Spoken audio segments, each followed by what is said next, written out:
Menga alam qilayotgani, mani xotinimni begina erki kafeda yolg'iz ovutib o'tirgani. O'sha paytda sen oldingda men bo'lishim kerak edi. Bugun men Dostonni kafedan quvib soldim. Bildingizmi? Endi u boshqa kafega qaytib kelmaydi. Bo'ldimi? Ko'nglingiz xotirjam bo'ldimi? Madina, ke. Bunaqa bir-birimizni azoblashib bas qilaylik. Tushunmadim. Bu bilan nima demoqchisiz?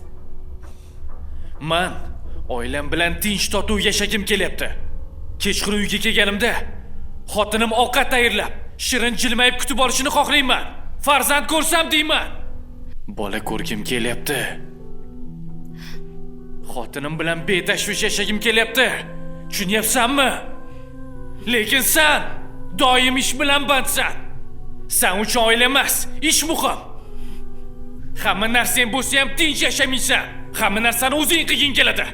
Faqat o'zingning prinsiplaring bilan yashab kelyapsan.